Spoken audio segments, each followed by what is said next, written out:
ہو اس کو کہ نہیں مجھے ایسے نہیں کرنا چاہیے تھا، یا مثلا وضو کیا اور بے دہانی میں کیا، پھر احساس ہوا تو فوراً انسان اللہ کی طرف پلٹے اور رجوع کرے کہ یا اللہ میں نے آج اپنے اس حق کو ادا کرتے ہوئے کمی کی تو مجھے اس پہ معاف کر دے۔ اسی طرح جہاں پر استغفر اللہ ہمیں اللہ تعالیٰ سے ہمارا تعلق مضبوط کرتا ہے، اس کے اور بھی بہت سارے فوائد ہیں کہ استغفار کی کثرت انسان کے لیے رزق کے دروازے کھولتی ہے اور پیش آنے والی رکاوٹوں کا توڑ بھی ہے۔ ذہن اور دل کو صاف کرنے والی دعا ہے یہ۔ جیسے آپ دیکھیں مثلا رزق کا جو تصور اسلام میں پایا جاتا ہے وہ بہت وسیع ہے۔ رزق میں کیا شامل ہے؟ مال، اولاد، ہماری زندگی کی نعمتیں، صلاحیتیں، قوتیں، ہر چیز رزق میں شامل ہے۔ تو بعض اوقات ہمارے پاس سب کچھ ہوتا ہے لیکن ہم ان چیزوں سے فائدہ نہیں اٹھا پاتے۔ اس کی کیا وجہ ہوتی ہے؟ کہ کوئی گناہ یا کوئی ہماری خطا ہوتی ہے جو کہ آڑے آ رہی ہوتی ہے۔ تو استغفار کرنا ایک طرح سے ان ساری رکاوٹوں کو دور کر دیتا ہے۔ آپ کو مالی مشکلات ہو سکتی ہیں، آپ کی ڈومیسٹک لائف میں مسئلے ہو سکتے ہیں، آپ کے ریلیشن شپ میں مسئلے ہو سکتے ہیں، اور بعض اوقات ان کی وجہ ہماری کوئی گناہ یا غلطی ہوتی ہے۔ جیسے مجھے ایک ابن سیرین کا واقعہ یاد آ رہا ہے کہ ایک دفعہ ان پر بہت مصیبتیں اور مشکلیں آئیں تو ان سے کسی نے کہا کہ آپ مطلب اتنے نیک بزرگ ہیں، عالم دین ہیں، آپ پر یہ مشکلات اور پریشانیاں؟ تو انہوں نے کہا کہ یہ میرے اس گناہ کی سزا ہے جو میں نے 40 سال پہلے کیا تھا۔ تو ہمیں نہیں پتا ہوتا کہ ہم پہ جو اس وقت مشکل آ رہی ہے وہ ابھی آج کل کے گناہوں کی وجہ سے یا ہو سکتا ہے جو میں نے پاسٹ میں کیے اور مجھے یاد بھی نہیں۔ تو انسان جب استغفار کرتا ہے اللہ تعالیٰ سے تو وہ اصل میں ساری کمی کوتاہیوں کی معافی مانگ رہا ہوتا ہے جو اسے یاد ہوتی ہیں اور جو اسے نہیں بھی یاد ہوتی۔ تو جب وہ مانگتا رہتا ہے اللہ سے معافیاں اور صاف کرتا رہتا ہے اپنے آپ کو، تو انشاءاللہ پھر وہ رکاوٹیں بھی دور ہوتی جاتی ہیں اور پھر اس کی زندگی میں سکون اطمینان آ جاتا ہے۔ اسی طرح میں نے ایک جگہ کہیں پڑھا تھا کہ جس طرح کچھ غذائیں کھانے سے انسان کا جسم ڈی ٹاکس ہوتا ہے، اسی طرح استغفار کرنے سے ہمارا دل اور ذہن ڈی ٹاکس ہو جاتا ہے۔ تو آپ کہہ سکتے ہیں کہ استغفار جو ہے وہ روح کو ڈی ٹاکس کرتا ہے، اس کو صاف کرتا ہے، اس کی مرمت کرتا ہے، اس کو ٹھیک ٹھاک صاف ستھرا کر دیتا ہے۔ پھر اسی طرح استغفار کرنا بندے کا خود کو رب کے سامنے عاجز کرنا ہے کہ وہی ہمارے گناہ معاف کر سکتا ہے اور نیکیوں کی توفیق دے سکتا ہے۔ اور پھر آپ نے دیکھا ہوگا کہ نبی صلی اللہ علیہ وسلم ہر عبادت کے بعد جو مختلف اذکار کرتے تھے ان میں استغفار بھی شامل تھا۔ پھر ہم کچھ اور اس کی اہمیت کے بارے میں چیزیں دیکھتے ہیں کہ کیوں نبی صلی اللہ علیہ وسلم اتنے کثرت سے استغفار کرتے تھے۔ قرآن مجید کی آیت ہے سورہ مزمل آیت 20، وَأَقِيمُوا الصَّلَاةَ وَآتُوا الزَّكَاةَ وَأَقْرِضُوا اللَّهَ قَرْضًا حَسَنًا وَمَا تُقَدِّمُوا لِأَنفُسِكُم مِّنْ خَيْرٍ تَجِدُوهُ عِندَ اللَّهِ هُوَ خَيْرًا وَأَعْظَمَ أَجْرًا وَاسْتَغْفِرُوا اللَّهَ إِنَّ اللَّهَ غَفُورٌ رَحِيمٌ۔ نماز قائم کرو اور زکوٰۃ دو اور اللہ کو قرض حسنہ دو، جو اپنے لیے بھلائی آگے بھیجو گے اسے اللہ کے ہاں موجود پاؤ گے، وہ بہتر اور اجر کے اعتبار سے بہت بڑا ہے۔ اللہ سے بخشش مانگتے رہو، بے شک اللہ بڑا غفور رحیم ہے۔ اب آپ دیکھیں یہاں پہ مختلف عبادات کا ذکر ہے، نماز کا ذکر ہے، زکوٰۃ کا ذکر ہے، اللہ کے راستے میں خرچ کرنے کا ذکر ہے اور نیکیوں کا ذکر ہے، اور اس کے بعد کیا کہا گیا؟ وَاسْتَغْفِرُ اللَّهِ۔ تو اس سے کیا پتہ چلتا ہے؟ یہ دلیل ہے اس بات کی کہ تمام عبادات کو مکمل کرنے کے بعد ہمیں اللہ تعالیٰ کی طرف رجوع کرنا چاہیے کہ اگر اس عبادت کی ادائیگی میں یعنی نماز میں، زکوٰۃ میں، صدقہ خیرات میں، حج میں یا روزے میں کوئی بھی ہم سے کمی کوتاہی ہوئی تو اللہ سبحانہ تعالیٰ اس کو معاف کر کے ہماری اس عبادت کو قبول کر لے۔ پھر ایک حدیث سے بھی اس کی اہمیت پتہ چلتی ہے۔ نبی صلی اللہ علیہ وسلم نے فرمایا انسان جب تک اللہ سے استغفار کرتا ہے اس وقت تک اللہ کے عذاب سے محفوظ رہتا ہے۔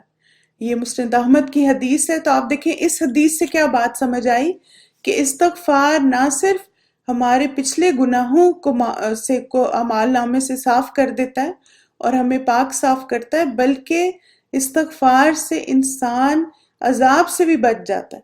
یعنی وہ اعمال جو اس کے لیے عذاب کا باعث بن سکتے ہیں، یا ویسے جو آنے والی آفتیں ہیں جو اس کو تکلیف پہنچا سکتی ہیں، تو انشاءاللہ استغفار کی کثرت اسے عذاب سے بھی بچائے گی۔ پھر اسی طرح ابن عباس رضی اللہ عنہما سے مروی ہے کہ رسول اللہ صلی اللہ علیہ وسلم نے فرمایا، جس شخص نے استغفار کو اپنی عادت بنا لیا تو اللہ تعالیٰ اس کے لیے ہر تنگی سے نکلنے کا راستہ اور تمام غموں سے کشادگی عطا فرمائے گا، نیز اسے ایسی جگہ سے رزق دے گا جہاں سے اسے گمان بھی نہیں ہوگا۔ تو یہاں پہ ایک جو بہت امپورٹنٹ پوائنٹ ہے وہ ہے استغفار کو اپنی عادت بنا لینا۔ عادت کیا ہوتا ہے؟ ہیبٹ، یعنی ایک چیز آپ کی عادت میں آ جائے اور آپ نے اس کو چھوڑنا نہیں، پھر ہر وقت آپ نے کرنا ہے۔ تو عادتاً یعنی ہر وقت کرنے کا کام کیا ہو، دن رات کے اذکار میں ایک میجر پارٹ ہمارا استغفار ہونا چاہیے۔ اور پھر اس سے فائدہ کیا ہوگا؟ ہر تنگی سے نکلنے کا راستہ، غموں سے کشادگی، اور پھر رزق کی فراوانی، اور ایسی جگہوں سے اللہ تعالیٰ ہمارے لیے رزق کا بندوبست کریں گے جہاں سے ہم نے کبھی سوچا بھی نہیں ہوگا انشاءاللہ۔ پھر اس کے بعد ابن القیم، جیسے آپ سب نے ان کا نام سنا ہے، جنہوں نے دوائے شافی لکھی ہے، نے شیخ الاسلام ابن تیمیہ بھی بہت مشہور ہمارے اسلاف میں سے ہیں، جن کی کتاب ہم نے عقیدۃ الواسطیہ پڑھی ہے۔ تو ابن القیم ان کے شاگرد تھے، تو انہوں نے ان سے ایک دن کہا کہ کسی اہل علم سے پوچھا گیا کہ انسان کے لیے تسبیح افضل ہے یا استغفار، یعنی وہ سبحان اللہ، الحمدللہ، لا الہ الا اللہ، یہ تسبیحات کرے یا استغفار زیادہ کرے؟ آپ فرماتے ہیں، تو انہوں نے فرمایا اگر کپڑا پہلے ہی پاک صاف ہو تو خوشبو والی دھونی اور عرق گلاب اس کے لیے مفید ہوتا ہے، یعنی اگر آپ اس پہ بخور لگائیں گے یا کچھ بھی تو وہ کپڑا ایبزارب کر لے گا، اس سے خوشبو آئے گی۔ اور اگر کپڑا میلا کچیلا ہو تو صابن اور گرم پانی اس کے لیے زیادہ مفید ہے، یعنی پہلے کپڑے کو صاف کیا جائے پھر اس پہ خوشبو لگائی جائے۔ پھر مجھے انہوں نے فرمایا جب ہمارے کپڑے ہی میلے ہیں تو تسبیح کا کیا فائدہ، ہمیں استغفار ہی کرنا پڑے گا۔ تو ابن تیمیہ نے بہت ہی خوبصورت انداز میں، آپ دیکھیں، اپنے طالب علم کو، اپنے شاگرد ابن قیم کو سمجھا رہے ہیں کہ تسبیح بھی ضروری ہے، لیکن تسبیح تب فائدہ دے گی جب اعمال نامہ صاف ستھرا ہوگا، ہم صاف ستھرے ہوں گے۔ تو آپ دیکھیں، اس سے پتہ چلتا ہے کہ تسبیحات بھی ضروری ہیں اور ساتھ استغفار بھی ضروری ہے۔ استغفار ہمیں گناہوں سے پاک کرے گا، اور تسبیح بالکل ایسی ہے جیسے انسان کی زندگیوں میں خوشبو بکھیرنے والی چیز۔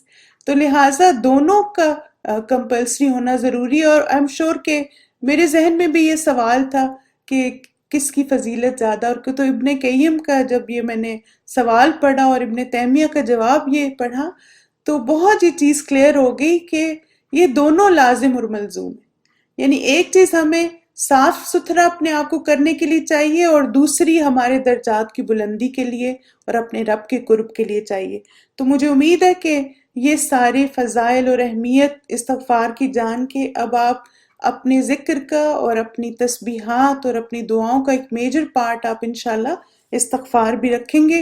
اور الحمدللہ رمضان میں خاص طور پر آپ دیکھیں آخری 10 راتوں میں اللہ تعالیٰ بہت، پورے رمضان کے مہینے میں ہی اللہ تعالیٰ لوگوں کو جہنم سے آزاد کرتے ہیں۔ اللہ تعالیٰ ہمیں بھی ان لوگوں میں شامل فرمائے جن کو جہنم سے آزادی ملے گی۔ اللہ تعالیٰ ہم سب کے گناہوں کو معاف کرے، اور اللہ تعالیٰ ہمیں سچے دل سے یقین اور ایمان کے ساتھ اپنے گناہوں کی معافی مانگنے کی توفیق عطا فرمائے، آمین۔